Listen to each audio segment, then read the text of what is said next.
Bonjour à tous, ravi de vous retrouver pour un nouveau numéro des Matins du Sénat, l'émission qui vous fait vivre les débats de la Haute Assemblée. Les sénateurs ont adopté hier à l'unanimité une proposition de loi socialiste contre la fessée et toutes les violences éducatives ordinaires. Ce texte est très simple, il inscrit dans le Code civil le principe suivant: l'autorité parentale s'exerce sans violence physique ou psychologique. Les sénateurs ont adopté ce texte symbolique alors que les Français sont plutôt réticents à une loi contre la fessée. En 2015, 70% des Français y étaient opposés et la France était d'ailleurs l'un des derniers pays de l'Union européenne à ne pas avoir de loi contre ces violences éducatives. Je vous laisse écouter le débat des sénateurs. Madame la Présidente, Monsieur le Ministre, je voudrais d'abord partager avec vous le chemin qui m'a conduite à déposer cette proposition de loi, car sur ce sujet des violences éducatives, ce qui entre nous est d'ailleurs un oxymore, car en aucun cas une violence ne peut être éducative. Quand j'ai commencé à m'intéresser précisément aux politiques publiques en faveur de l'enfance, j'ai constaté que nous en avions une définition et un champ relativement restreint. Quand on compare politique de l'enfance, politique de la jeunesse et politique du vieillissement, qui sont trois politiques des âges, on voit bien que la politique de l'enfance n'a pas été historiquement investie de la même ambition que les deux autres que je viens de citer. La politique de l'enfance comporte traditionnellement deux volets: les modes d'accueil des moins de 3 ans, qui est aussi un chapitre de la politique familiale, et la protection de l'enfance, qui ne concerne que l'enfance en danger, que ce soit en termes préventifs ou en termes d'accompagnement. Mais on ne trouve pas dans la politique de l'enfance ce qui fait par exemple la substance de la politique de la jeunesse, cette volonté de faire des futurs citoyens responsables et épanouis. Ce qu'est la politique de la jeunesse, cette politique qui intègre accès et pratique du sport, de la culture, et qui appréhende l'individu en construction dans toutes ses dimensions. J'ai observé aussi que les politiques de l'âge et du vieillissement avaient évolué en passant par exemple d'une politique de prévention et de lutte contre la maltraitance des personnes âgées vers la promotion de la bientraitance, ce qui ne se définit pas exclusivement comme l'absence de maltraitance. La bientraitance, c'est autre chose que l'absence de maltraitance. J'ai donc abordé dans cet esprit la question des violences ordinaires exercées par les parents sur leurs enfants au nom de la liberté éducative. Faire grandir de futurs citoyens, conforter l'estime de soi et la confiance en l'autre, permettre aux enfants de se construire dans une sécurité affective qui fera d'eux plus tard des individus épanouis, leur permettre de développer toutes leurs capacités est pour moi l'objet des politiques de l'enfance. Et dans cette compréhension de la politique de l'enfance, il n'y a pas de place, selon moi, pour les coups, quels qu'ils soient. On pourrait les citer, vous les connaissez. Les humiliations non plus n'ont pas leur place, et plus largement, tout ce qui vise à faire mal, tout ce qui vise à infliger de la douleur, tout ce qui vise à porter atteinte à l'intégrité corporelle de l'enfant et à son estime de lui-même. Et j'en tiens aussi pour analyse qu'on ne peut pas lutter contre la violence dans une société tout en la tolérant dans la famille. Et notre Assemblée examine régulièrement des propositions de loi qui ont pour but de réduire et combattre la violence dans la société. Il y a encore quelques instants, quand nous examinions la proposition de loi sur les sapeurs-pompiers, plusieurs collègues ont évoqué les violences commises à l'encontre des représentants de la sécurité civile. Nous avons d'autres propositions de loi qui ont été ou qui viendront, qui seront examinées, qui visent à prévenir et réprimer les violences dans la sphère publique. Et comment peut-on, dans nous-mêmes, accommoder l'idée qu'on pourrait tolérer la violence dans la famille et être efficace pour la combattre dans la société?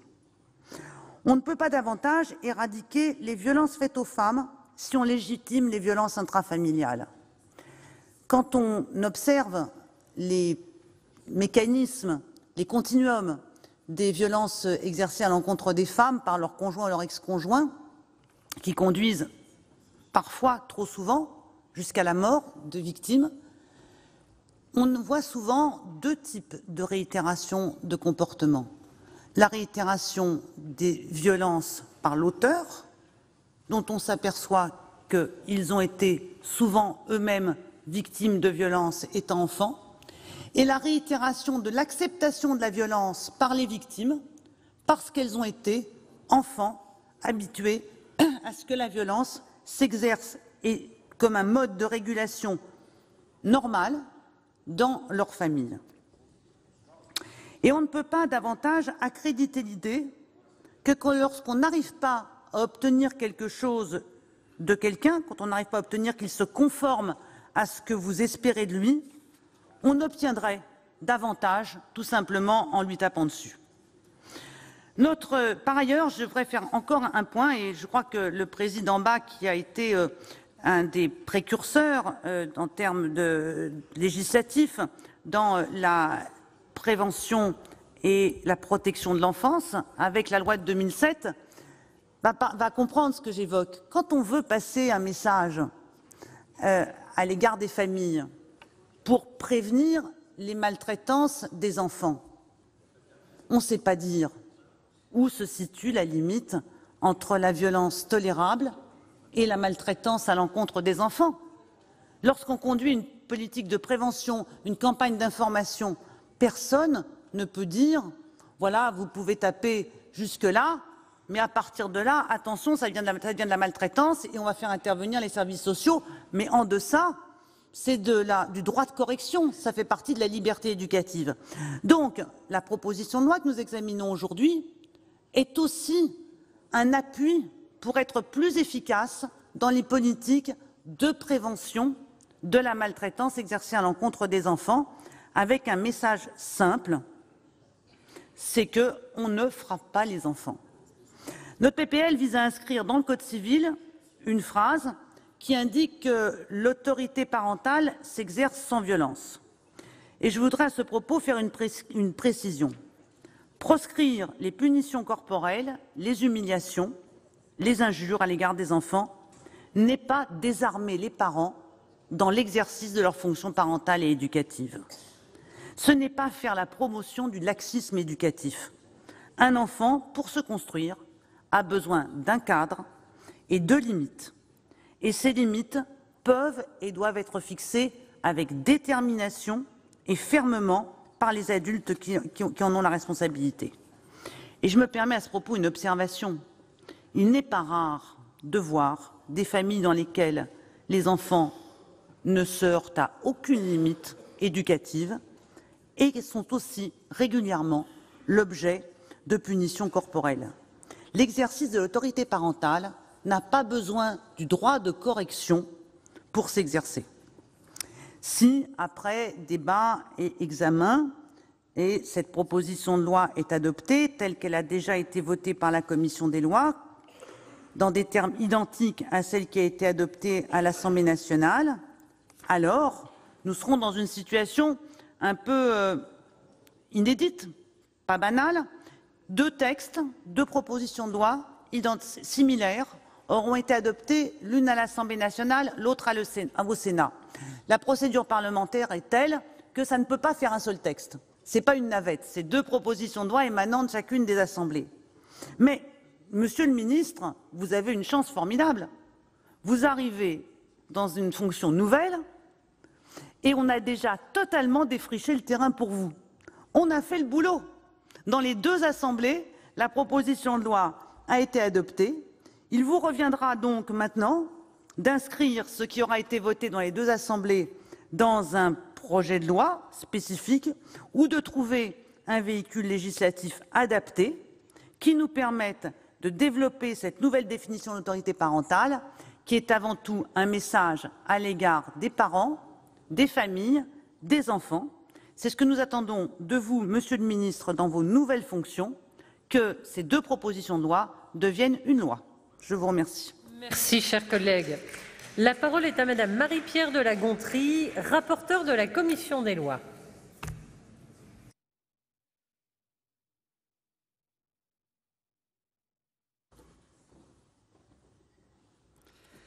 Madame la Présidente, Monsieur le Ministre, Monsieur le Président de la Commission des lois, mes chers collègues. La proposition de loi que nous examinons aujourd'hui, que vient de nous présenter notre collègue Laurence Rossignol, répond, nous le savons, à une attente et une évolution nécessaire de la société. Elle s'inscrit, ça a été rappelé, mais je souhaite y insister, dans le prolongement de 2 lois de référence en matière de protection de l'enfance.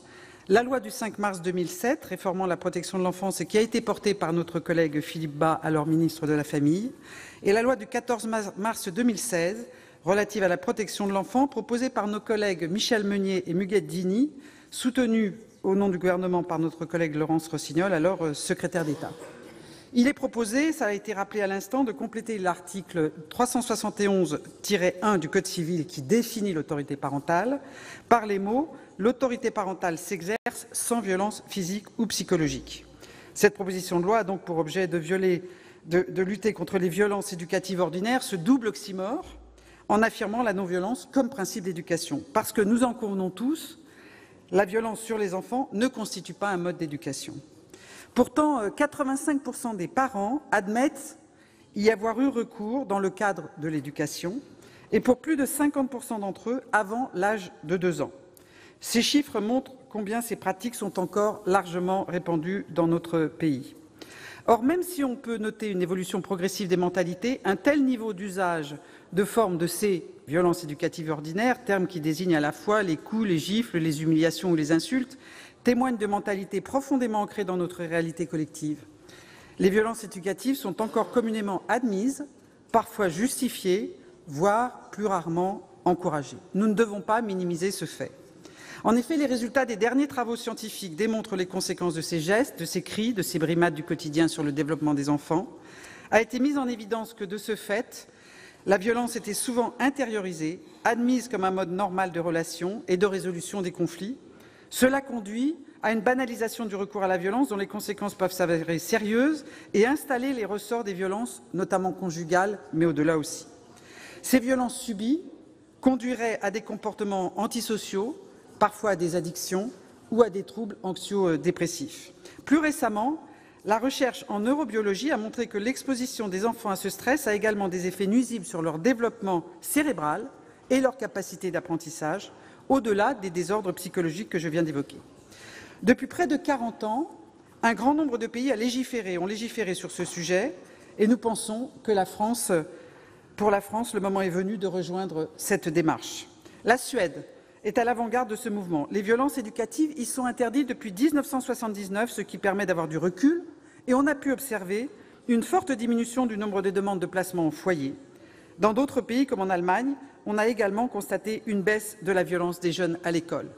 Notre collègue Marc-Philippe Daubresse nous racontait ce matin en commission comment, dans sa ville, il avait mis en place, il y a maintenant longtemps, des dispositifs de soutien à la parentalité qui avaient vocation à éviter la violence, évidemment, et combien il en avait constaté l'effet positif. Dans notre pays, le Défenseur des droits et la Défenseure des enfants réclament depuis plusieurs années l'interdiction des violences éducatives contraires aux droits de chacun, a fortiori de ceux qui sont les plus vulnérables, et au respect de l'intégrité physique et psychique. Les conséquences sur la santé et l'équilibre psychique et social étant avérées, le droit doit protéger les enfants. Or, quel est aujourd'hui l'état du droit? Contrairement à ce que l'on affirme souvent, notre droit n'interdit pas les violences éducatives ordinaires à l'encontre des enfants. Certes, le Code pénal sanctionne les auteurs de violences commises sur des mineurs de 15 ans par 3 ans d'emprisonnement, 5 ans lorsqu'elles sont commises par un ascendant, donc un parent.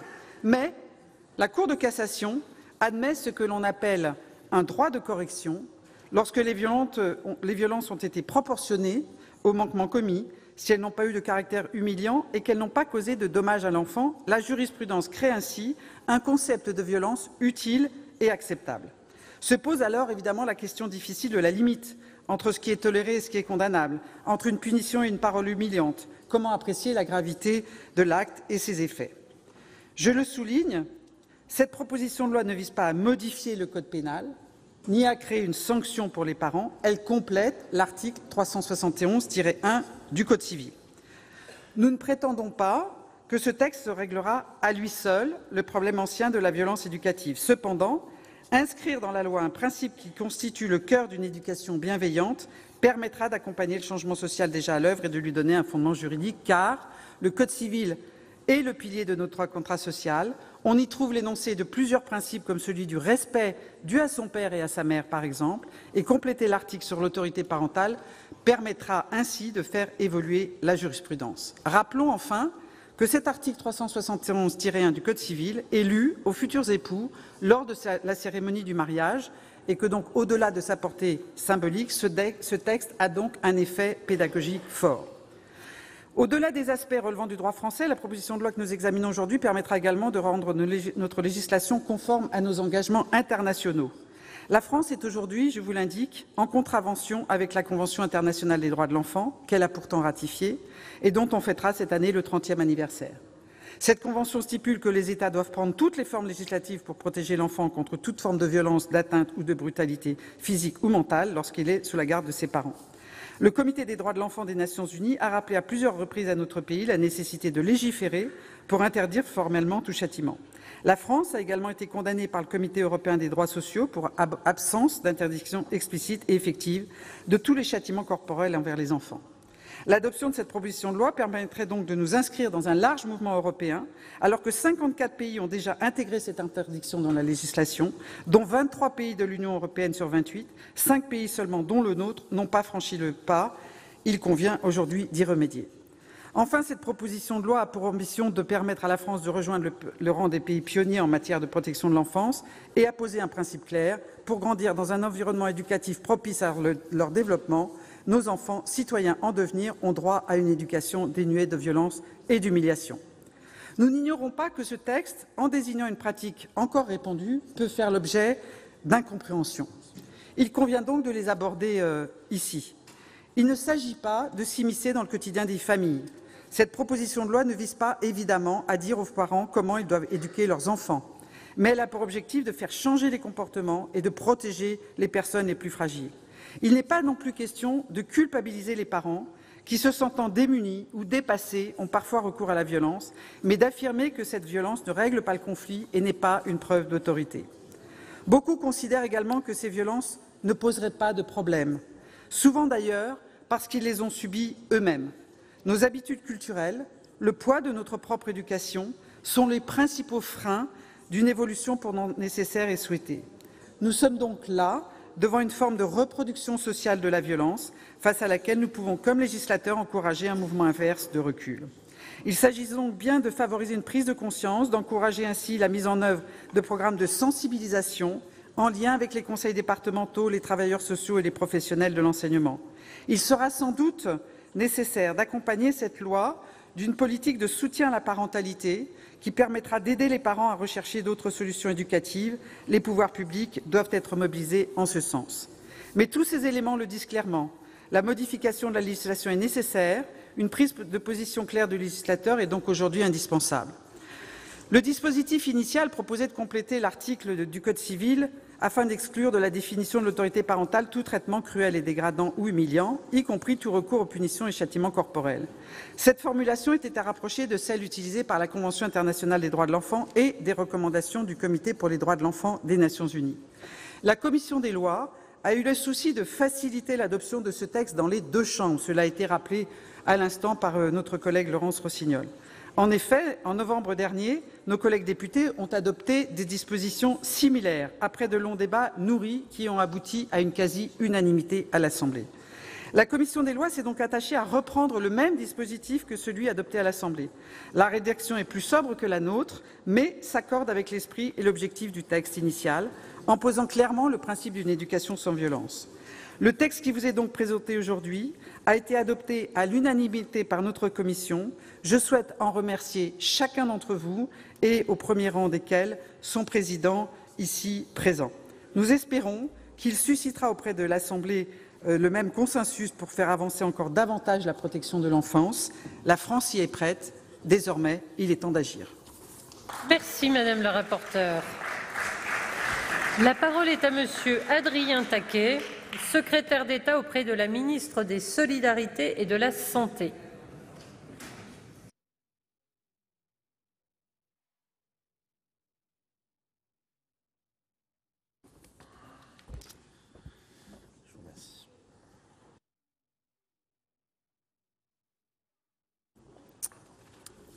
Madame la Présidente, Madame la rapporteure, Mesdames et Messieurs les sénateurs, la Fondation pour l'enfance nous le rappelle, violenter son enfant, c'est le marquer pour longtemps. Et pourtant, les chiffres illustrent une sombre réalité. Selon la Fondation pour l'enfance, toujours 85% des parents français, en 2013, c'était hier, avaient recours à des violences dites éducatives. Et plus de 50% des parents commencent à frapper leur enfant avant l'âge de 2 ans, persuadés, par l'éducation qu'ils ont eux-mêmes reçue, que cela leur a été utile et profitable. Le Défenseur des droits, en 2015, le confirmait par les propos suivants. En France, de nombreux parents continuent à considérer la fessée, la gifle, comme des actes sans conséquence pour l'enfant et les perçoivent comme un moyen éducatif. Muriel Salmonard nous apprend que 75% des maltraitances auraient lieu dans un contexte de punition éducative corporelle. Et ce, malgré l'article 19 de la Convention internationale des droits de l'enfant, qui rappelle, je la cite, que les États parties prennent toutes les mesures législatives, administratives, sociales et éducatives appropriées pour protéger l'enfant contre toute forme de violence, d'atteinte ou de brutalité physique ou mentale, pendant qu'il est sous la garde de ses parents, de l'un d'eux, de son ou de ses représentants légaux, ou de toute autre personne à qui il est confié. Et ce, malgré l'article 17 de la Charte sociale européenne, qui précise que les États membres s'engagent à prendre toutes les mesures nécessaires et appropriées pour protéger les enfants et les adolescents contre la négligence, la violence ou l'exploitation. Et ce, malgré le fait que nous apprenons, nous-mêmes, parents, à nos enfants, à écouter, à ne pas crier, à ne pas frapper. Et ce, enfin, malgré le fait que lors de discussions animées, où nous pouvons connaître des désaccords ou avoir un moment de franche colère, il n'est pas acceptable pour nous qu'une personne adulte y réponde par une gifle. Il y a, Mesdames et Messieurs les sénateurs, oui, encore aujourd'hui, dans notre pays, une absence d'interdiction formelle des violences éducatives en droit interne, où subsiste encore cette notion jurisprudentielle que vous avez citée, Madame la Présidente, de droit de correction. Cela a conduit en 2015 le Comité européen des droits sociaux à constater, pour la 4e fois, vous l'avez rappelé, la violation de cet article 17 de la Charte sociale européenne pour la France. Et notre pays reste l'un des 5 derniers pays de l'Union européenne à ne pas avoir intégré dans notre droit cette interdiction. Mais l'interdiction de toute forme de violence à l'égard des enfants va de pair, et je vous rejoins sur ce point, Madame la rapporteure, avec la mise en place d'un plus grand soutien à la parentalité, par des actions de sensibilisation et de prévention. L'expression de certaines violences au sein des familles et la manifestation de difficultés rencontrées par les parents dans l'éducation de leur enfant. Il ne s'agit pas de justifier, évidemment, il ne s'agit pas non plus de culpabiliser, ni d'adopter un comportement moralisateur. Il s'agit tout simplement de faire comprendre aux parents qu'ils peuvent agir autrement. Dans certains cas, les parents ont aussi besoin d'être aidés et accompagnés. Trop peu ont le réflexe de se tourner vers un lieu d'accueil, un lieu d'écoute ou d'information aux familles. J'aimerais rappeler ici la mise en place par la ministre des Solidarités et de la Santé, Agnès Buzyn, de la stratégie nationale de soutien à la parentalité pour la période 2018-2022. Oui, en effet, la parentalité constitue un des piliers majeurs de la stratégie de protection de l'enfance que nous déployons et dont j'ai désormais la charge. Et oui, le gouvernement est pleinement engagé dans l'aide à la parentalité et je vous rappelle ici que 130 millions d'euros seront déployés d'ici 2022 à cette fin. En accompagnant les parents, reconnus comme étant les premiers éducateurs de l'enfant, en les soutenant au quotidien, nous souhaitons ainsi désamorcer toute situation potentiellement conflictuelle et prévenir toute forme de violence. Mesdames les sénatrices, Messieurs les sénateurs, vous connaissez l'importance que nous attachons à cette cause et vous la partagez. Ni cette proposition de loi, ni celle de la députée Maude Petit ne sont des textes de symboles ou d'affichage. Elle est l'aboutissement d'un long combat et je tiens ici à saluer à mon tour la docteure Edwige Antier pour son engagement depuis de longues années, les députés Maude Petit, mais également François-Michel Lambert, dont le travail et la détermination ont permis, en novembre 2018, alors que j'étais encore député, le vote à la quasi-unanimité de cette proposition de loi contre les violences éducatives ordinaires. J'aimerais saluer également, évidemment, la sénatrice Rossignol, à la fois pour l'ensemble de son travail passé, je vous cherchais du regard, et aussi pour cette initiative, même si d'aucuns auraient pu préférer peut-être que vous repreniez le texte de Maude Petit, puisqu'au final, c'est bien le même texte qui va être voté, mais au sein de 2 véhicules législatifs différents. Nous, députés, sénateurs, membres du gouvernement, ne devons avoir qu'une urgence, évidemment, qu'un but, qu'une obsession, celle de protéger nos enfants, car c'est bien à l'aune de ces mesures que nous serons jugés par les générations futures. Mesdames les sénatrices, Messieurs les sénateurs, vous allez voter, je le pense, je l'espère, pour une proposition de loi contre les violences éducatives ordinaires. Violence éducative, violence ordinaire, la combinaison de ces mots illustre d'elle-même la nécessité de les combattre, car aucune violence ne sera jamais éducative, aucune violence ne sera jamais ordinaire. C'est ce double oxymore que vous soulignez, Madame la députée, Madame la rapporteure.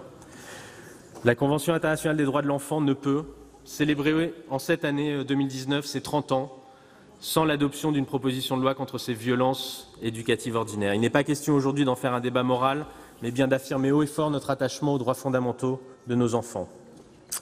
Il y a quelques décennies, on considérait aussi la violence faite aux femmes comme une affaire privée. Nous en payons toujours les conséquences aujourd'hui. La violence n'est jamais une réponse, ni envers un adulte, ni envers un enfant. C'est comme secrétaire d'État auprès de la ministre des Solidarités et de la Santé, chargée de la protection de l'enfance, que j'espère que cette proposition de loi recevra un accueil favorable par votre Assemblée. Et je me réjouis par conséquent et par avance que la proposition de loi de Maud Petit recevra un accueil tout aussi favorable de votre part, à tous, si et quand elle viendra en discussion devant vous prochainement, afin qu'elle puisse être appliquée dans les meilleurs délais pour le bien de nos seuls enfants, mais aussi probablement en réalité de notre société tout entière. Je vous remercie. Merci, Monsieur le Ministre. Alors, Monsieur le Ministre, chers collègues, il est 20 heures passées. Compte tenu du nombre d'amendements déposés sur ce texte, nous avons la possibilité d'en achever l'examen en prolongeant notre séance au-delà de 20 heures sans avoir à suspendre. Si vous en êtes d'accord, et s'il n'y a pas d'opposition, nous pouvons considérer qu'il en est ainsi décidé. Eh bien, très bien, il en est ainsi décidé. Et donc, dans la suite de la discussion générale, la parole est à Madame Esther Benbassa pour le groupe CRCE.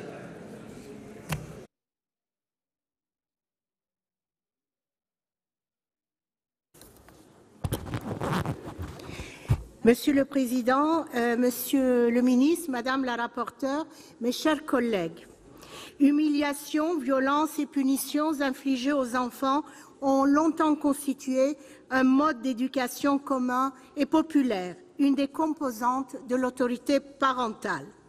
Toléré et appliqué tant dans les cercles familiaux que dans les lieux de scolarité, le droit de correction a pour fondement coutumier l'acceptation des violences physiques et psychologiques occasionnelles, dans un but éducatif. Ce droit de correction n'est pas sans rappeler celui ancien du pater familias, exerçant son autorité et sa puissance sur sa femme et sur ses enfants.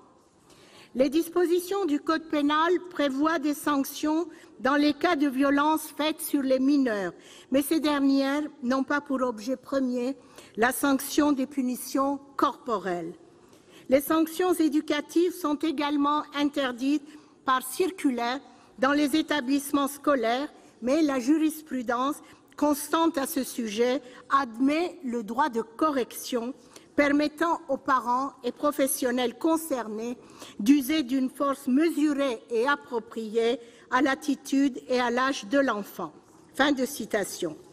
Pourtant, divers travaux scientifiques, à l'instar de l'étude du professeur Martin Teicher de l'Université de Harvard, ont mis en évidence les impacts négatifs de ces violences éducatives ordinaires, notamment dans le développement du cerveau de l'enfant et dans l'apparition de certaines pathologies comportementales.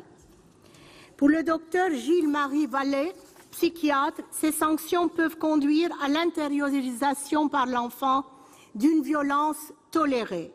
Cette banalisation du recours au châtiment corporel peut favoriser à terme le passage à l'âge adulte, aux violences conjugales et à d'autres formes de violences exercées au sein de notre société. Tolérer ces punitions physiques et violences verbales pourrait également générer un terrain propice aux maltraitances plus graves. C'est dans ce contexte que 44 pays, dont 27 États européens, ont pris conscience de l'intérêt d'une éducation bienveillante en affirmant dans leur législation l'illégalité des châtiments corporels. Cette interdiction fait écho aux conventions internationales relatives aux droits des enfants et aux nombreuses recommandations du Conseil de l'Europe et du Comité européen des droits sociaux.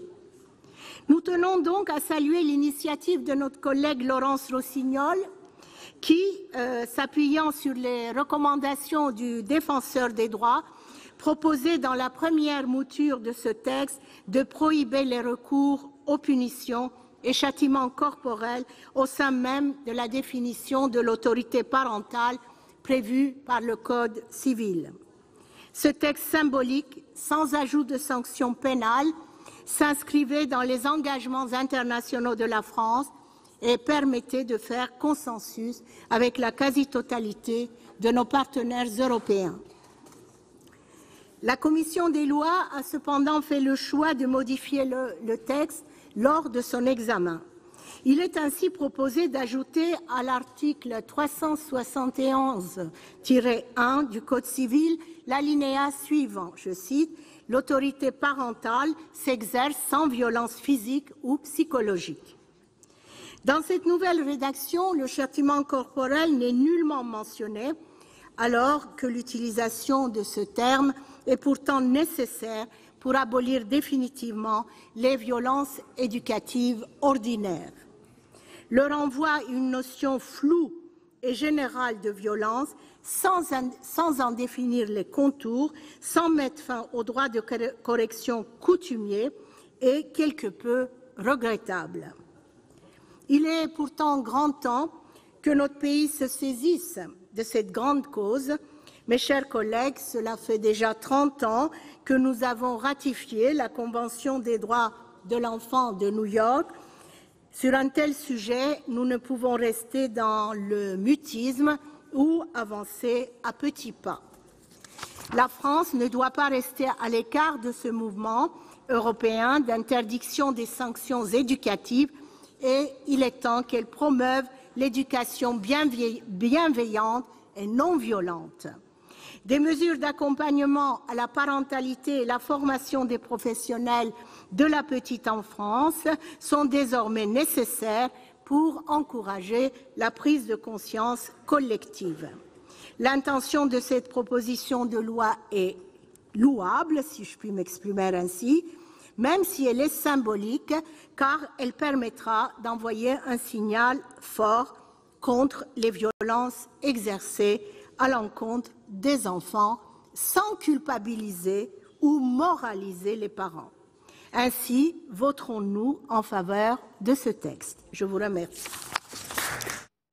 Monsieur le Président, Monsieur le Ministre, Madame la rapporteure, mes chers collègues, la proposition de loi que nous examinons aujourd'hui visant à lutter contre les violences éducatives ordinaires se compose d'un article unique. Cet article vise à inclure dans le Code civil que l'autorité parentale s'exerce sans violence physique ou psychologique. Rappelons à toute fin utile que l'intégrité physique des enfants est protégée par le droit pénal d'une part et le droit civil d'autre part. Nous avons donc tout un arsenal juridique pour protéger les enfants en situation de maltraitance. Cependant, la jurisprudence reconnaît aux parents un droit de correction à des fins éducatives. En cela, la France ne respecte pas la Charte européenne des droits sociaux, dont elle est signataire. Ce texte permettrait de nous conformer à nos engagements internationaux et donc de rejoindre, et ça a été dit, les 22 pays de l'Union européenne sur 28 qui interdisent d'ores et déjà les châtiments corporels à l'encontre des enfants. Au-delà de cette présentation factuelle, le véritable enjeu de cette proposition de loi est de remettre en cause les principes d'éducation souvent admis et souvent transmis de génération en génération. Comme Jean-Jacques Rousseau, père absent, néanmoins éducateur innovant, le disait, il ne saurait y avoir de réforme de la société sans réforme de l'éducation. L'éducation joue un rôle fondamental, non seulement dans la formation d'un être humain, mais aussi dans la constitution d'une société.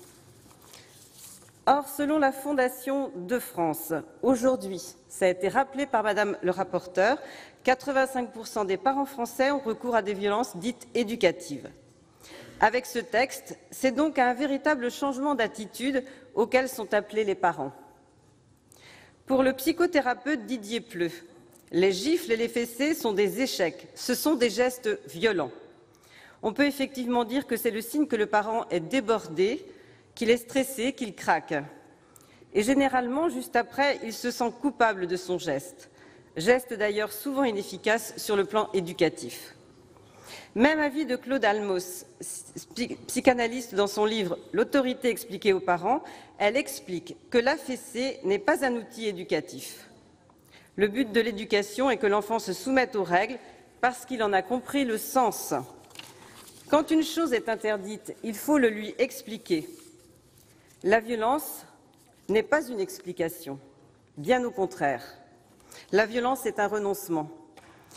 Le besoin d'autorité n'excuse pas les gestes violents. Françoise Dolto opposait en toute connaissance de cause l'autorité parentale à la toute-puissance parentale. C'est toute la différence entre l'autorité et l'autoritarisme, entre l'éducation et le dressage. Il n'est pas dans mon intention de diaboliser la fessée et de culpabiliser les parents. Je souhaite tout simplement dire aux parents qu'il existe un chemin entre l'autoritarisme et le laxisme, qu'une éducation ferme mais bienveillante mène à une parentalité positive. Il n'y a pas de formule magique, elle s'acquiert par le dialogue et sur le long terme. En outre, cela concerne tous les acteurs de l'éducation. Depuis quelques années, tous les services compétents en matière de petite enfance ont identifié les difficultés rencontrées par certains parents. Ils proposent d'ailleurs des guides et des ateliers à la parentalité qui constituent une véritable formation à être ou à devenir parent. Je pense qu'un travail de sensibilisation de large envergure auprès des jeunes, futurs adultes et parfois futurs parents est à imaginer. Je crois en réalité que je n'ai plus envie d'entendre « il y a des fessées qui se perdent », une interjection qui sonne comme une malédiction, une prédiction qui annonce une mauvaise éducation, des mots qui résonnent comme une condamnation. Être parent est l'une des plus grandes responsabilités qui soit. Les parents sont des guides, les parents sont des modèles, les parents sont des accompagnants et les parents sont des enseignants pour leurs enfants. Pour grandir, l'enfant a besoin d'apprendre, de comprendre et de se sociabiliser.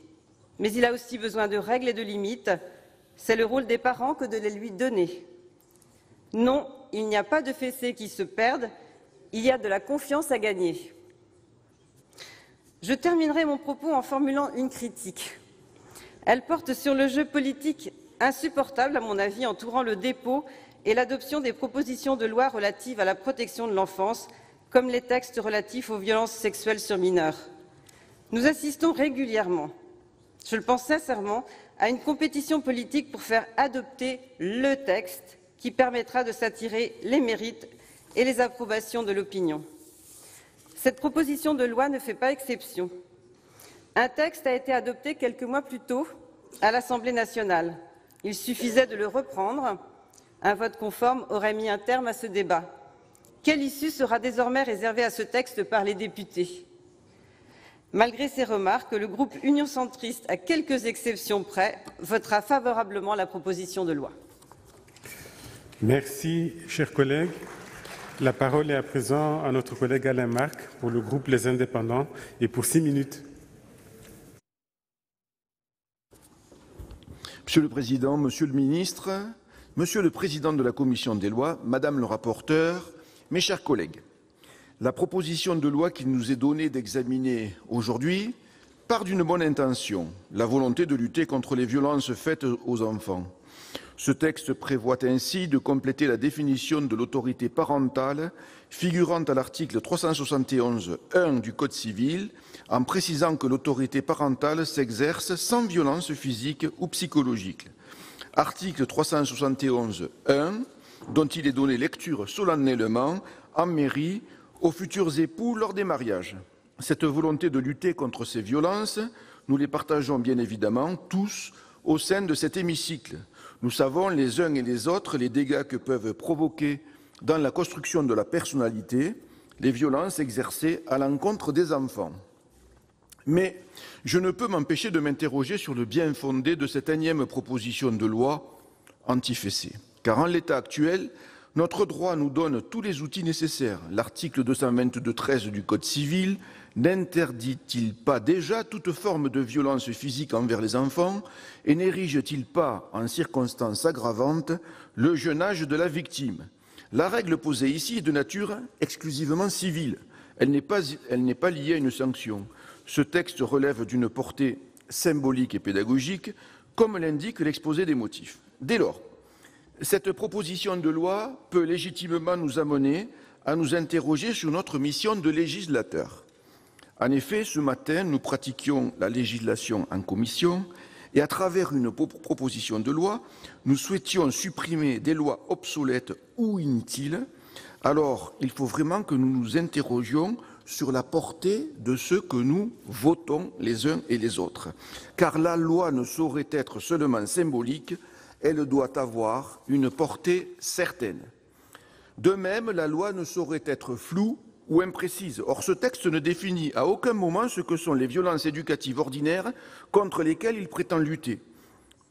La tape sur la couche-culotte constitue-t-elle une violence physique? De même, dans le cas de la petite tape sur la main de l'enfant qui a voulu toucher une plaque de cuisson trop chaude ou une prise électrique, le texte s'applique-t-il? Le fait de contraindre un enfant à aller au coin après une bêtise doit-il être considéré comme une violence psychologique? Mais est-ce vraiment au législateur de décider qu'aller au coin est humiliant et doit être interdit par le Code civil? Rappelez-vous, je l'ai dit ce matin, chers collègues, lorsque François Bayrou donna une gifle à un enfant qui voulait lui faire les poches.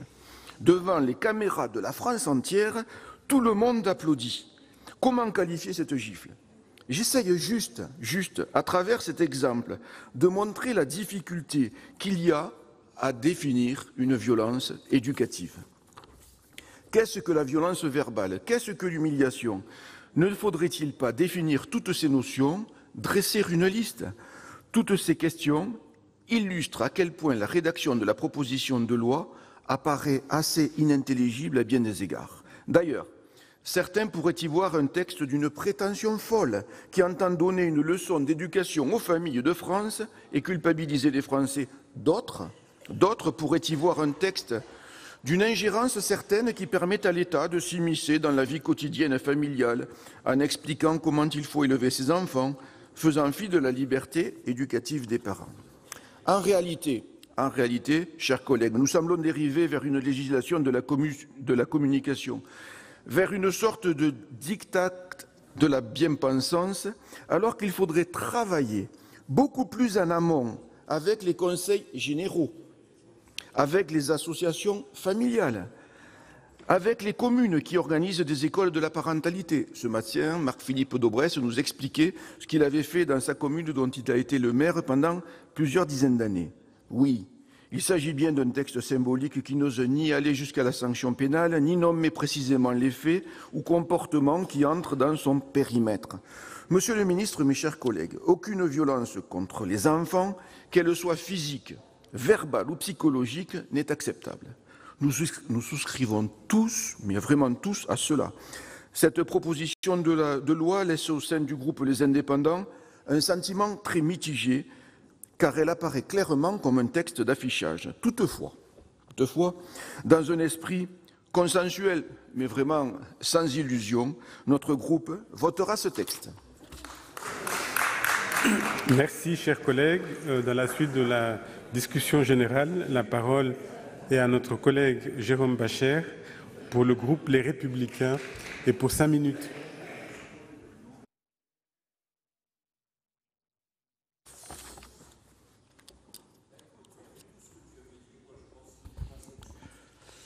Monsieur le Président, Monsieur le Ministre, Monsieur le Président de la Commission des lois, Madame la rapporteure, je salue aussi Madame l'auteure de la loi, chère collègue Laurence Rossignol, chère collègue de l'Oise. Lorsque les pères s'habituent à laisser faire les enfants, lorsque les fils ne tiennent plus compte de leurs paroles, lorsque les maîtres tremblent devant leurs élèves et préfèrent les flatter, lorsque finalement les jeunes, méprisant les lois parce qu'ils ne reconnaissent plus au-dessus d'eux l'autorité de rien et de personne, alors c'est là, en toute beauté et en toute jeunesse, le début de la tyrannie. Platon. La sagesse des anciens, la sagesse des Grecs inventeurs de la démocratie devrait inspirer évidemment la sagesse sénatoriale d'aujourd'hui.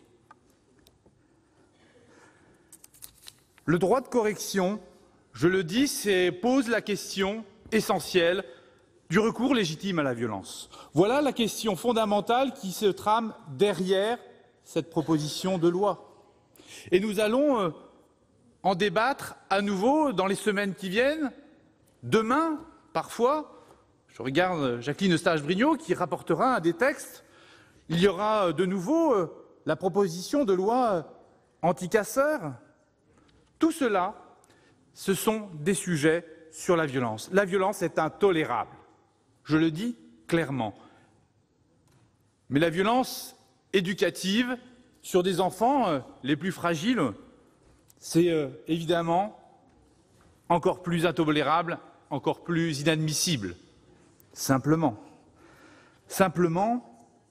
il ne faut pas confondre la violence, la vraie violence, et comme le disait très justement Alain Marc, que j'ai applaudi copieusement parce que j'ai cru qu'il m'avait pris mon texte. Heureusement, il y avait la citation. Mais le sujet est le suivant.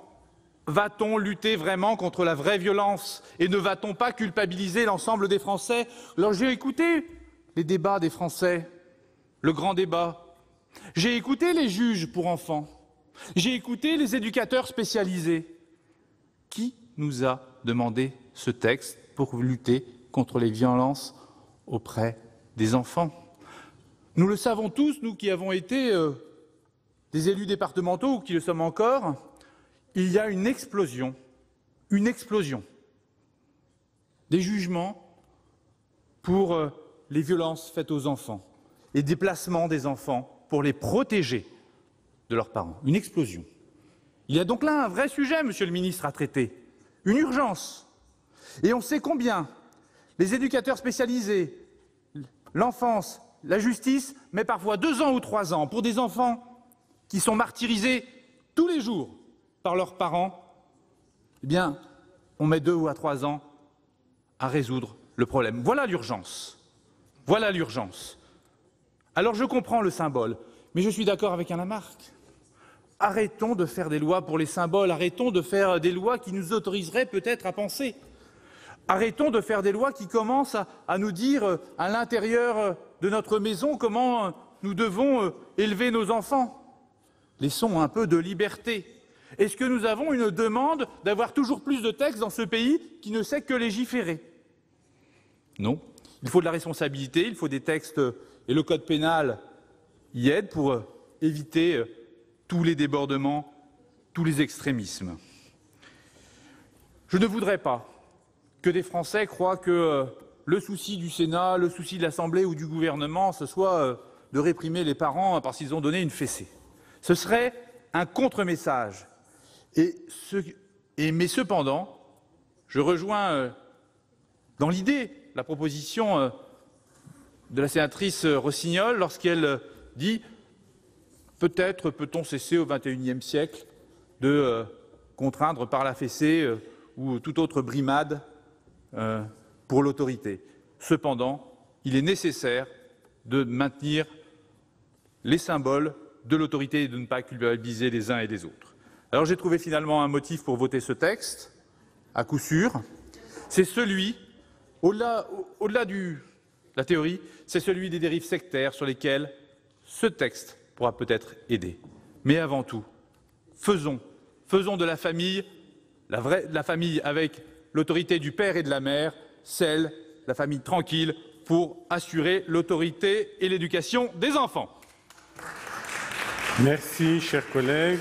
La parole est à présent à Madame Josiane Costes pour le groupe RDSE, qui revient parmi nous. Et pour 6 minutes, chers collègues. Monsieur le Président, Monsieur le Ministre, Monsieur le Président de la Commission des lois, Madame la rapporteure, mes chers collègues. Depuis son adoption en 1989, la Convention internationale des droits de l'enfant n'a de cesse de produire des effets dans notre droit interne et cette proposition de loi en est une nouvelle manifestation. On observe par exemple un remarquable développement de la notion d'intérêt supérieur de l'enfant, dont l'incidence juridique est toujours plus importante dans le contentieux des étrangers en particulier. Pour le sujet qui nous concerne aujourd'hui, l'article 19 de la Convention est explicite. Je cite « Les États parties prennent toutes les mesures législatives, administratives, sociales, éducatives appropriées pour protéger l'enfant contre toute forme de violence, d'atteinte ou de brutalité physique ou mentale, d'abandon ou de négligence, de mauvais traitement ou d'exploitation, y compris la violence sexuelle. » Il est pourtant également incontestable qu'en dépit de cet engagement international clair, 30 ans après son adoption, l'application de cet article est loin d'être satisfaisante en France.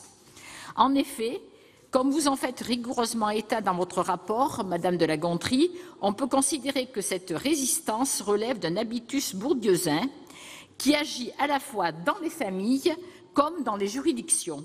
Comment expliquer autrement la survivance de la jurisprudence du droit de correction de la Cour de cassation, ou que le nombre d'enfants subissant des violences éducatives ordinaires demeure au niveau que vous constatez? Selon vos informations, elle n'épargne pas les plus petits, puisque 50% des moins de 2 ans y seraient soumis.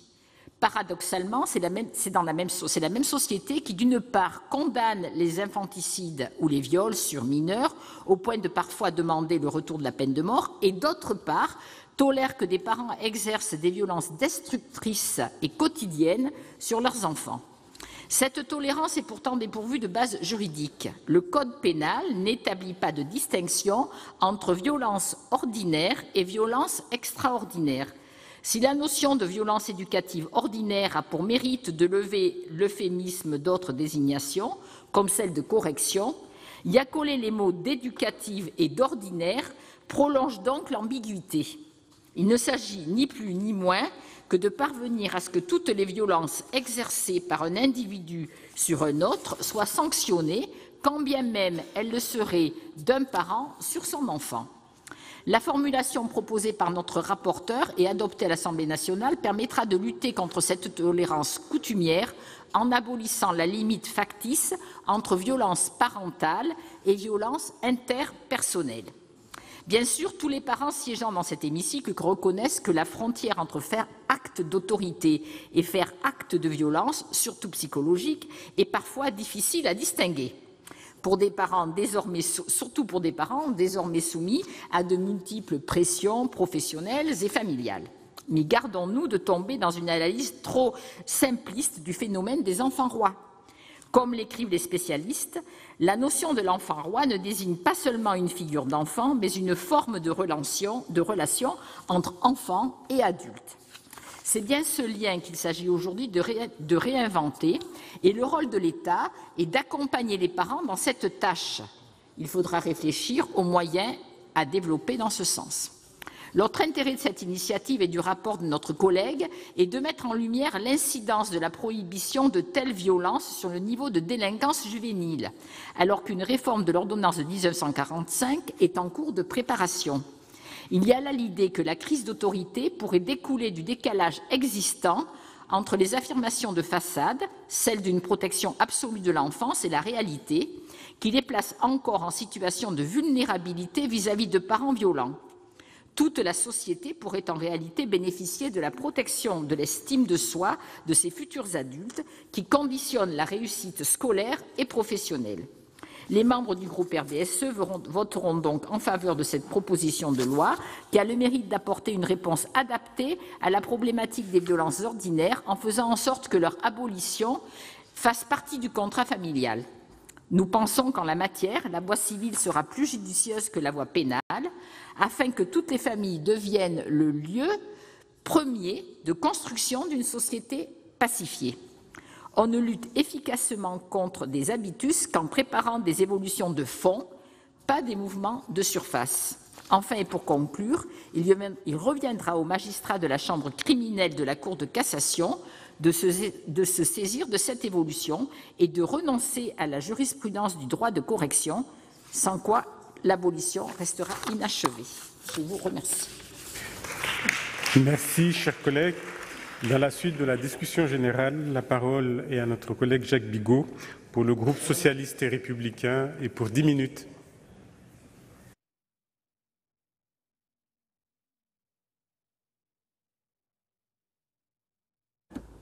Monsieur le Président, Monsieur le Ministre, Monsieur le Président de la Commission des lois, Madame la rapporteure, mes chers collègues, je voudrais d'abord dire le plaisir que j'ai eu, ou que j'ai plutôt maintenant, d'intervenir après Josiane Costes et de la saluer ainsi pour son retour, grâce à la promotion de Jacques Mézard. Je voudrais remercier certains des orateurs qui sont intervenus parce que, intervenant pour le groupe socialiste, après la présentation du texte par Laurence Rossignol, je remercie. Après le rapport présenté par Marie-Pierre de La Gontrie, je me suis demandé mais que vient faire encore un membre du groupe socialiste et républicain pour parler de cette loi. Et heureusement que certains m'ont donné l'occasion de répondre et de dire à quel point, moi qui suis civiliste de formation, je suis content que, enfin, on s'attaque au Code civil, dans le détail de l'autorité parentale, certes, mais ce détail n'est pas anodin. Et je vais vous en dire pourquoi. N'oublions pas que les rédacteurs du Code civil, dont certains sont rappelés ici par les statuts, se sont préoccupés de cette question de droit de la famille sur l'autorité parentale et ont inventé ce qui paraissait logique en 1802, la puissance paternelle. Et je cite ce que l'un des rédacteurs de l'époque disait. C'était Bigot de Préameneux, je n'ai aucun rapport avec lui. L'intérêt public est la bonne organisation de chaque famille, car il en résulte une bonne organisation de l'État. Oui, la société a besoin de se préoccuper de l'organisation familiale. Et elle le fait dans le Code civil. Elle le fait dans le Code civil en instituant effectivement ces obligations des parents. L'autorité parentale, c'est une obligation. Mais d'abord, avant l'autorité parentale, nous avons eu la puissance paternelle. Et la puissance paternelle créée par le Code civil, c'était effectivement cette relation d'autorité, de violence, de puissance de l'homme sur la famille, y compris sur la femme. Il a fallu attendre le 4 juin 1970 pour que l'on institue enfin l'autorité parentale et qu'on envisage l'autorité parentale conjointe, c'est que les femmes aient aussi quelque chose à dire. Les mères avant restaient débitrices de la puissance paternelle. Et nous sommes dans cette évolution-là. Alors certes, il y a toutes les règles internationales, le travail depuis plus de 50 ans du Conseil de l'Europe, le travail de la Convention internationale des droits de l'enfant, qui ne s'inspire que de réflexions de l'ensemble des sociétés évoluées, des sociétés occidentales notamment. Mais nous, sur notre territoire, est-ce que dans cette société de violence que vous décrivez, est-ce que ce n'est pas le lieu, la famille, l'éducation par les parents, de rappeler d'abord ce qu'est la règle et comment elle s'exerce? Si je ne peux imposer la règle que par la violence, comment est-ce que je réussis à éduquer mes enfants? L'article 361 du Code civil est tout à fait révélateur. Sa rédaction est superbe. L'autorité parentale appartient aux parents pour protéger l'enfant dans sa sécurité, sa santé et sa moralité, pour assurer son éducation et permettre son développement dans le respect dû à sa personne.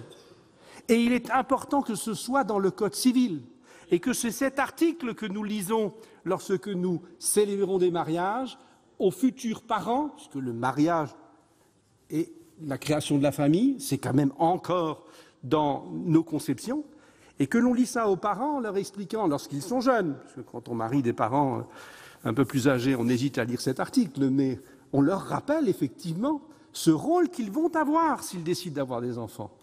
Et c'est important pour la société. Et plus que jamais, nous devons le rappeler. Donc nous devons être conscients que ce texte qui paraît anodin aujourd'hui est fondamental parce qu'il est fondateur du rôle parental dans l'éducation.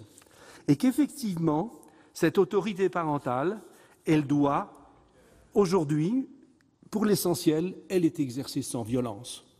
Parfois, peut-être, vous avez raison, avec trop de conviction qu'il faut laisser l'enfant roi. Or, l'enfant, il a besoin de règles.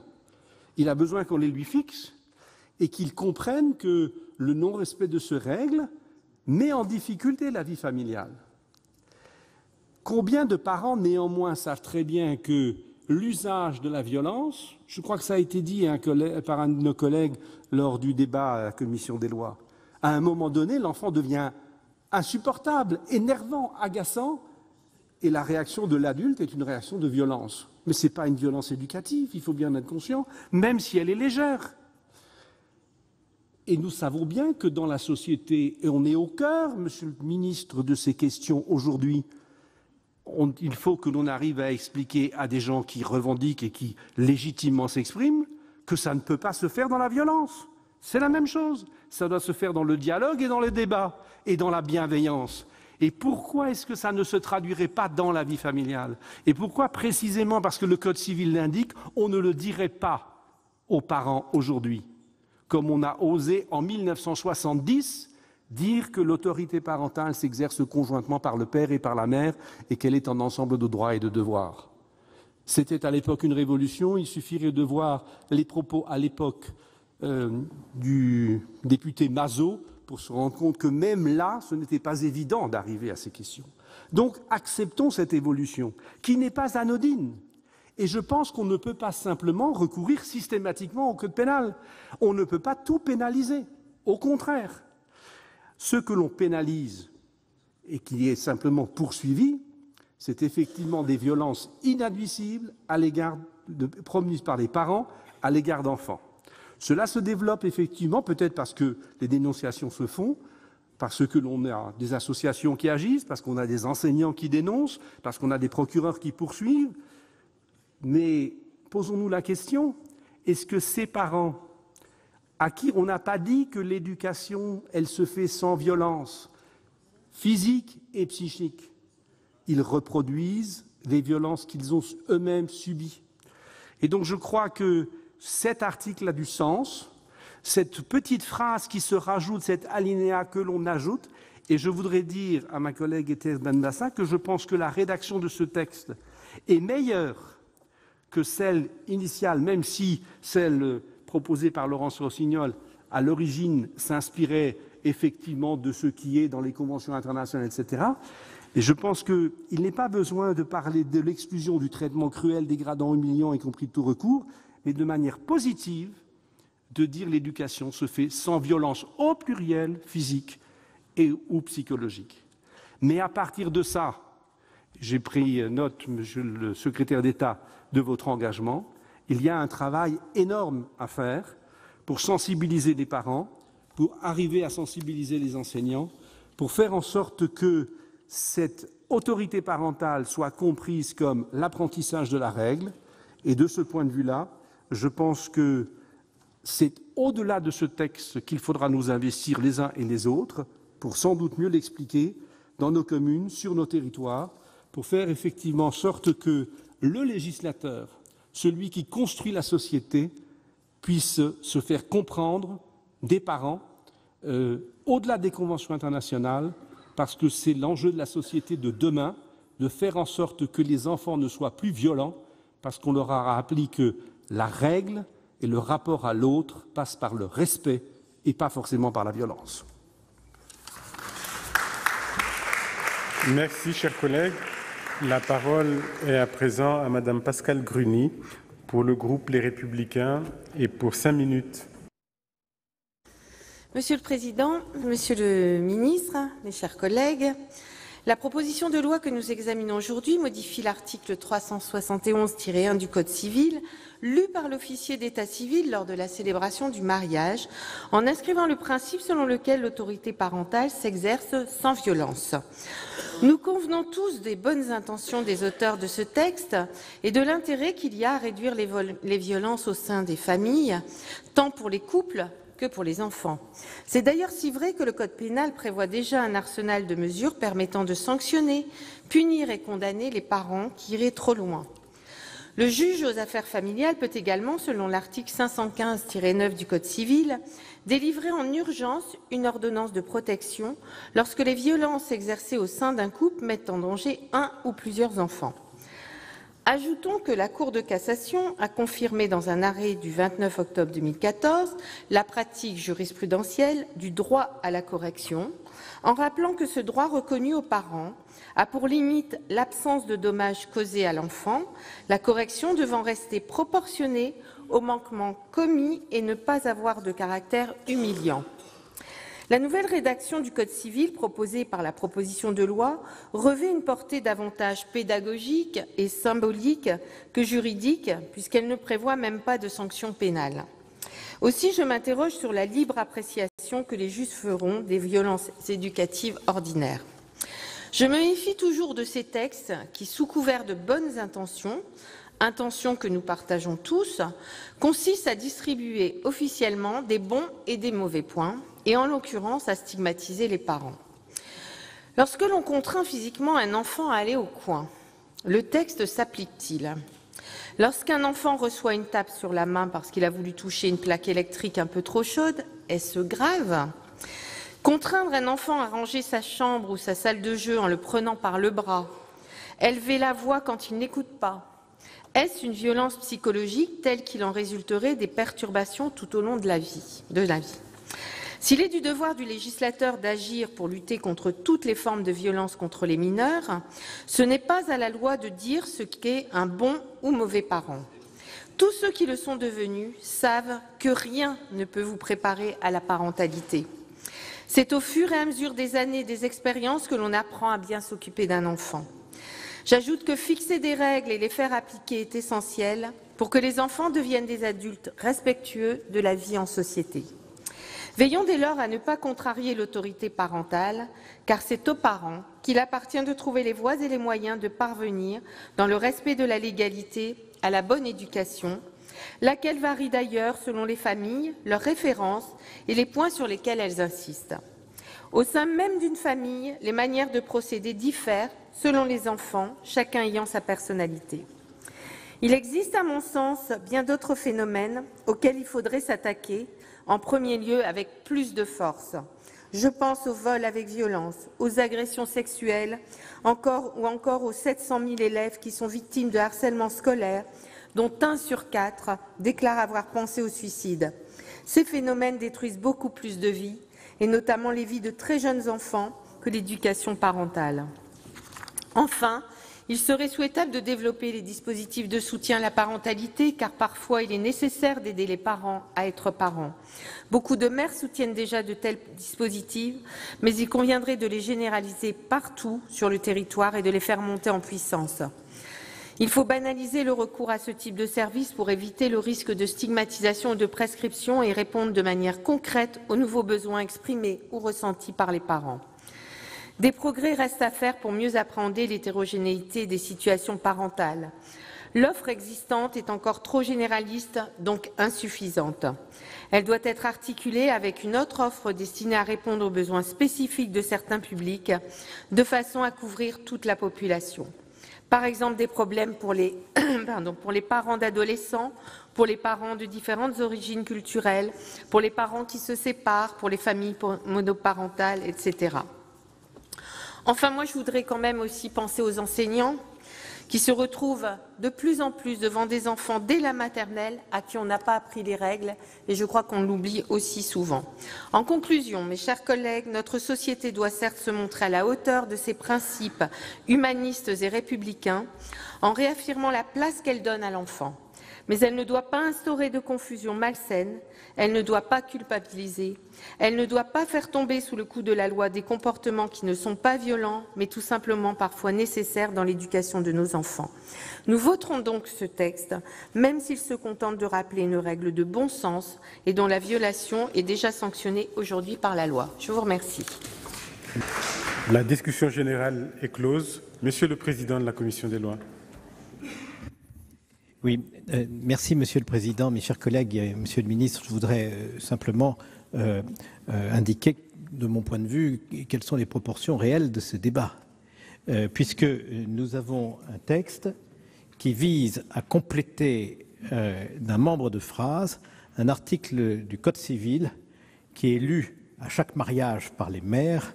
Vous êtes nombreux à avoir été maire et vous connaissez cet article du Code civil qui rappelle les obligations mutuelles des époux, d'une part, et leurs obligations à l'égard des enfants.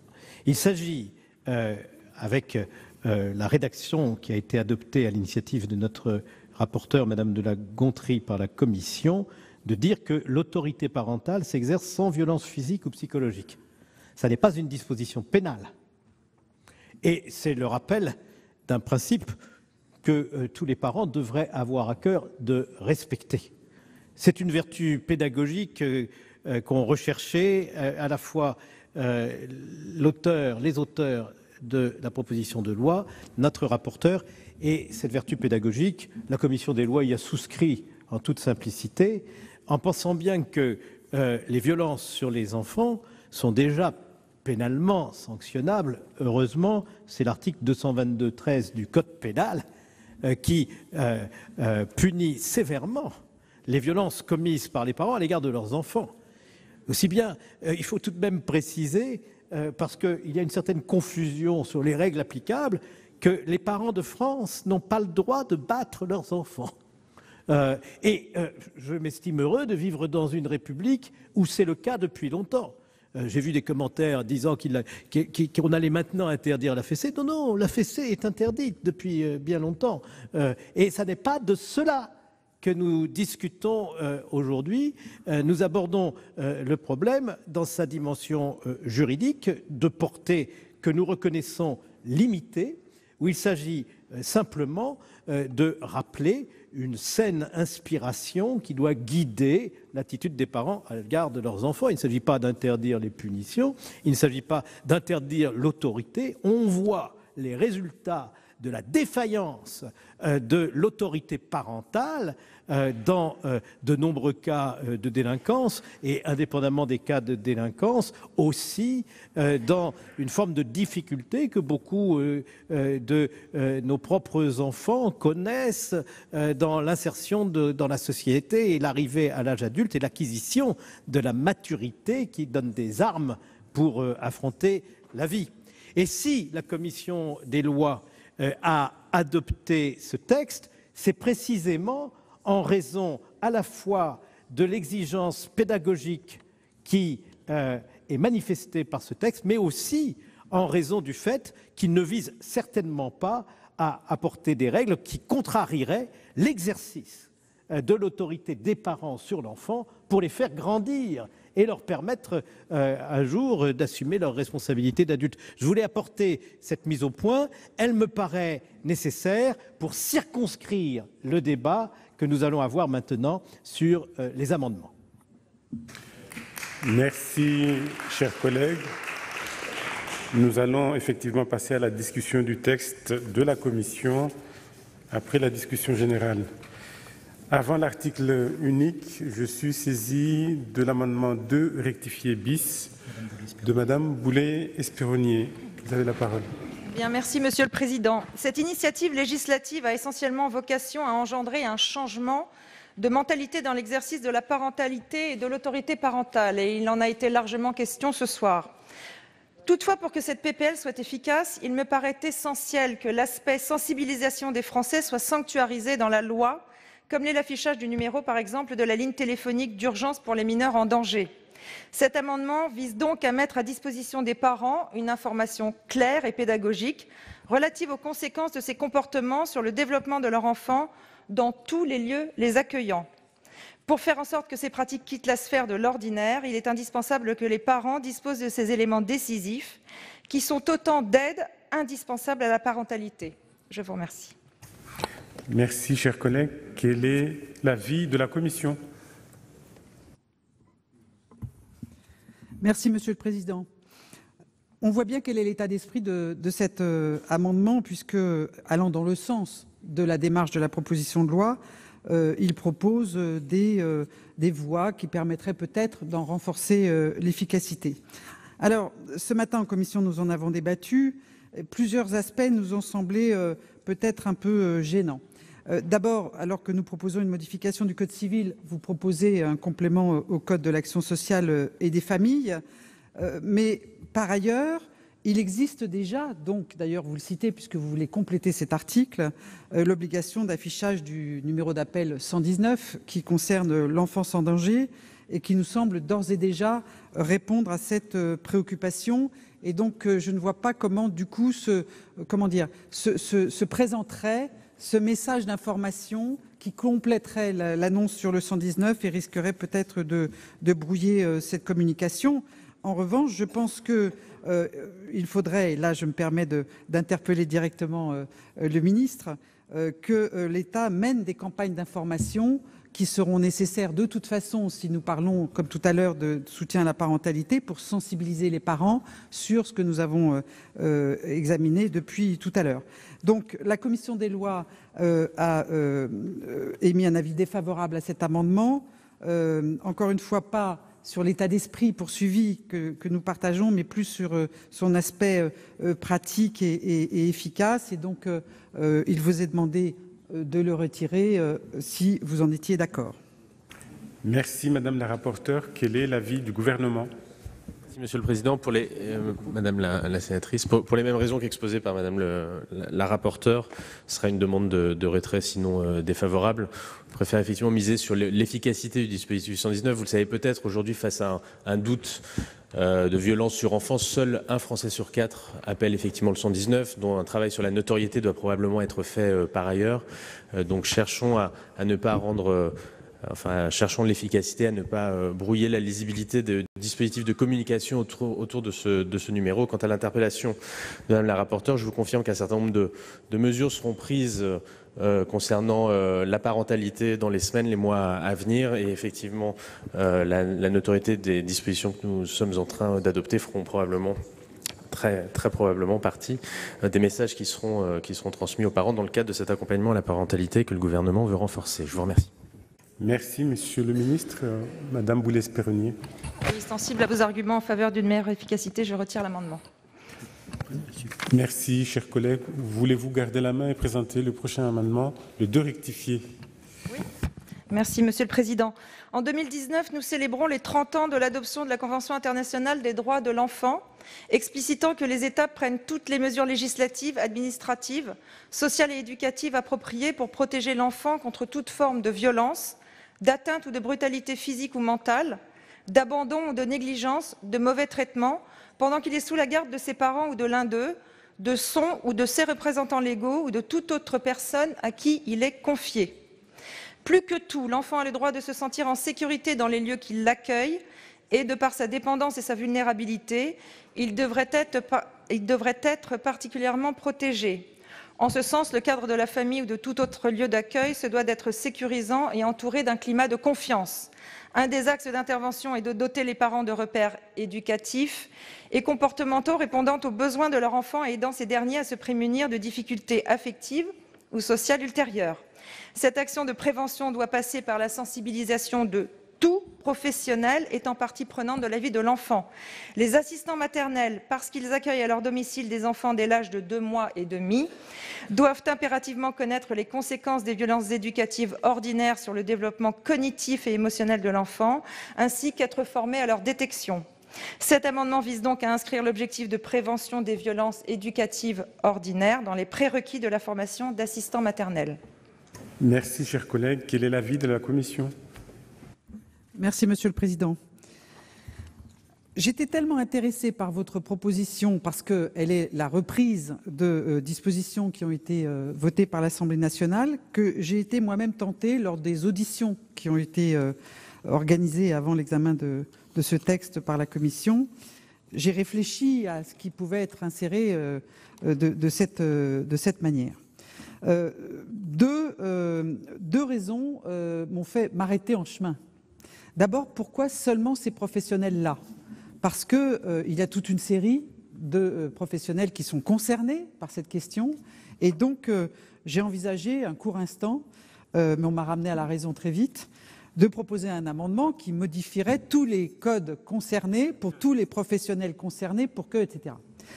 Et cet objectif encore que j'avais présent à l'esprit, je l'ai assez vite, déterminé comme pouvant être atteint par la voie réglementaire. Parce qu'en réalité, nous sommes sur les modalités de la formation. Et donc, j'ai presque envie, encore une fois, je m'en excuse, mais ce sera la deuxième et dernière, d'interpeller le ministre.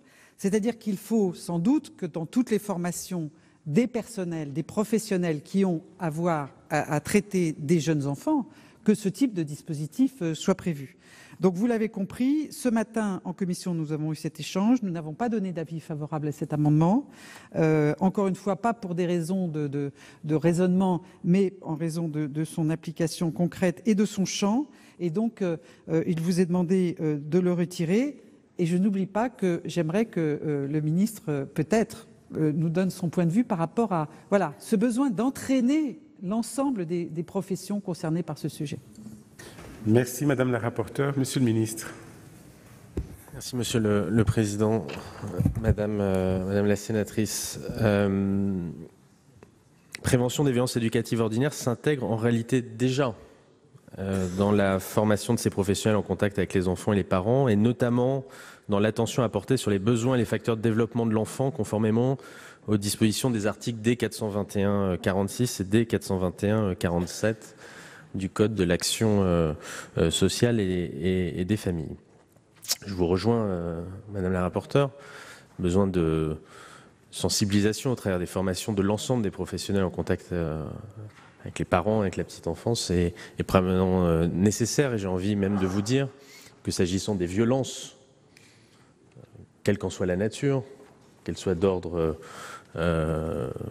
psychologique, sexuel ou physique, nous avons probablement devant nous besoin de sensibiliser davantage l'ensemble des professions en contact avec la petite enfance sur le repérage, la détection, le transfert d'informations, afin que ces signaux faibles, souvent face auxquels se trouvent les professionnels de la petite enfance, puissent effectivement donner lieu à une prise en charge et que l'on évite que des violences soient portées aux enfants.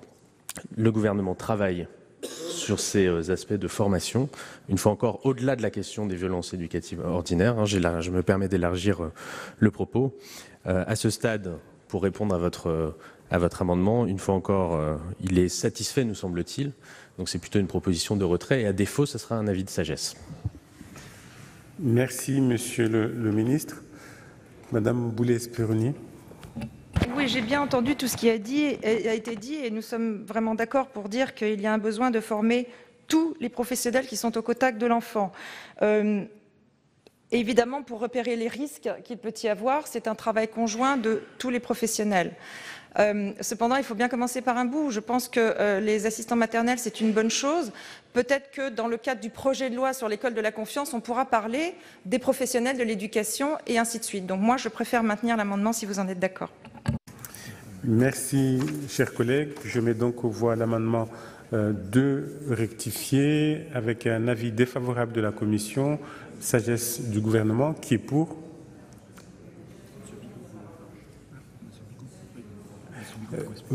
Pardon, Monsieur Bigot pour explication de vote. Excusez-moi, je suspends le vote pour l'instant. Je voulais juste dire que je partage la préoccupation de notre collègue de généraliser cette notion que dans l'éducation, il ne doit pas y avoir de violence. Mais d'abord, nous sommes sur un texte, je l'avais dit tout à l'heure, sur l'autorité parentale et sur les modalités et la responsabilité des parents dans l'autorité parentale et comment ils doivent faire. Je pense que c'est important de le circonscrire dans ce contexte-là. Et la suggestion qui est de rajouter dans un domaine qui sans doute est plutôt réglementaire, je rejoins assez ce que vous dites, c'est-à-dire qu'il faut le renvoyer dans la loi sur l'éducation dans un autre texte. Et c'est la raison pour laquelle moi-même j'ai interpellé M. le secrétaire d'État sur comment est-ce que vous envisagez dans votre mandat, dans votre mission, de généraliser ces questions. Donc, pour ma part, je ne suivrai pas cet amendement, bien que j'en comprenne le sens, mais je pense qu'il n'a pas forcément la place dans ce texte-là. Merci, chers collègues. Monsieur Lamine. Oui. Merci, Monsieur le Président. Monsieur le Ministre, chers collègues, bon, c'est vrai que je suis aussi co-signataire de l'amendement de notre collègue. Je le soutiendrai bien entendu parce que au moins il a le mérite de poser des problèmes essentiels de société. Et les différents orateurs qui sont intervenus aussi dans la discussion générale l'ont aussi largement rappelé. Sujet de société particulièrement important parce que l'éducation des enfants, et il y a aussi quand même beaucoup d'intervenants. Et dans l'objet de cet amendement est rappelé aussi la notion de climat de confiance et tous les partenaires qui sont concernés, sensibilisés, tous les professionnels, mais aussi liés aux familles et puis naturellement au monde de l'éducation nationale parce que il y a réellement beaucoup d'intervenants et c'est des sujets aussi particulièrement sensibles et on le voit aussi dans le cas des violences aussi les policiers, les gendarmes, les sapeurs-pompiers, toutes celles et tous ceux aussi qui interviennent à tout niveau. Je crois que c'est aussi important donc cet amendement, je le soutiendrai. Merci, chers collègues. Je mets donc aux voix l'amendement 3 rectifié bis. Avis défavorable de la commission, sagesse du gouvernement. Qui est pour?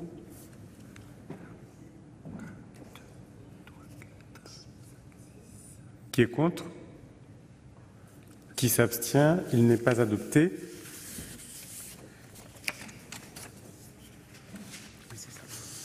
Je vais à présent mettre aux voix l'article unique constituant l'ensemble de la proposition de loi. Le vote sur l'article vaudra vote sur l'ensemble de la proposition de loi. Y a-t-il des demandes d'explication de vote? Je n'en vois point. Je mets donc aux voix l'article unique constituant l'ensemble de la proposition de loi visant à lutter contre toutes les violences éducatives ordinaires. Qui est pour? Qui est contre? Qui s'abstient? L'article est adopté et la proposition de loi est ainsi adoptée. Le Sénat a donc adopté à l'unanimité cette proposition de loi contre les violences éducatives ordinaires. Ce texte met fin à un droit de correction des parents sur leurs enfants, un droit qui a été reconnu par la plus haute autorité judiciaire, la Cour de cassation. Mais cette loi n'a qu'une valeur pédagogique puisqu'elle ne prévoit pas d'interdiction pénale de la fessée. Le Sénat devrait se mettre d'accord sur un texte commun avec l'Assemblée nationale qui a déjà adopté une proposition de loi similaire. C'est la fin de cette émission. Vous pouvez revoir tous nos programmes sur notre site internet publicsénat.fr. Très bonne journée sur les chaînes parlementaires.